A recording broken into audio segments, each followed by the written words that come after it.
Bom dia para você que acompanha os nossos vídeos, como está você?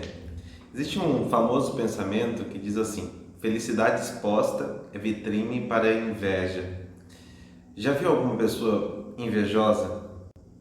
Eu falo isso porque dificilmente reconhecemos em nós esse tipo de atitude, mas o invejoso, ele não fica feliz com o crescimento do outro. Sempre quando ele tem alguma debilidade, alguma fraqueza, e ele vê isso no outro, ele deseja para si.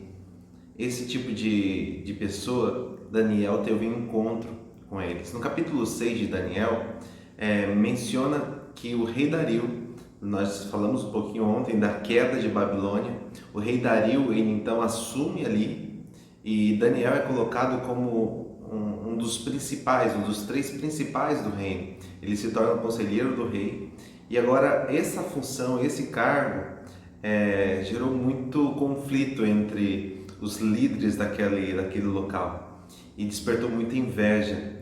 Eles tentaram de várias formas tentar pegar Daniel, mas no versículo 5 diz o seguinte, do capítulo 6: finalmente esses homens disseram: jamais encontraremos algum motivo para acusar esse Daniel, a menos que seja algo relacionado com a lei de Deus, o Deus dele.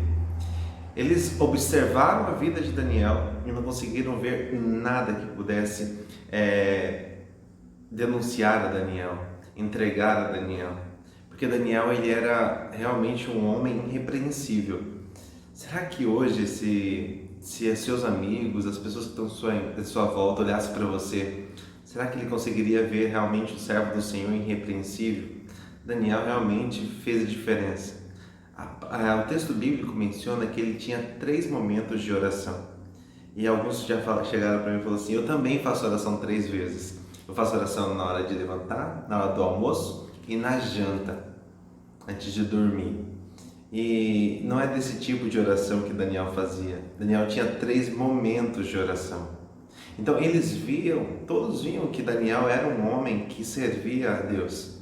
Então, se eles não podiam atacar Daniel com coisas com a questão da imoralidade, com algum erro, se eles não podiam pegar algum erro de Daniel, então eles tentaram pegar ele através da lei que ele seguia, do Deus que ele servia.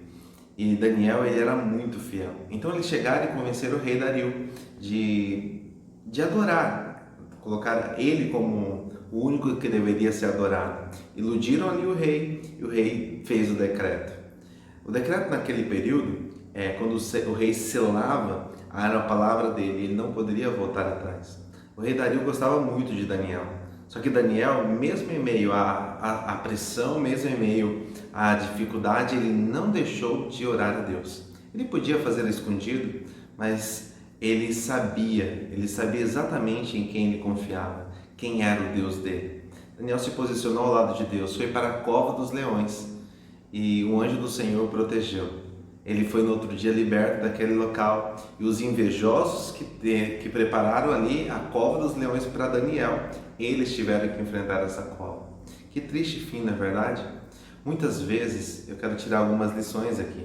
Muitas vezes nós podemos pensar que aparentemente o injusto, aquele que trapaceia, aquele que é maldoso, pode prosperar, porque este mundo de fato ele é injusto.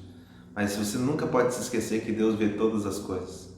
E aquelas pessoas que te fizeram algum mal, pode ter certeza que um dia elas irão pagar. Segundo pensamento desse tema, o relacionamento que Daniel tinha com Deus não era um relacionamento de um dia, foi de uma vida.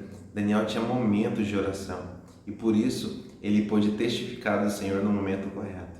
Que você também possa seguir esse exemplo de Daniel e que você faça diferença no seu lar, no seu trabalho, no seu colégio, e que você tenha um bom dia. Amanhã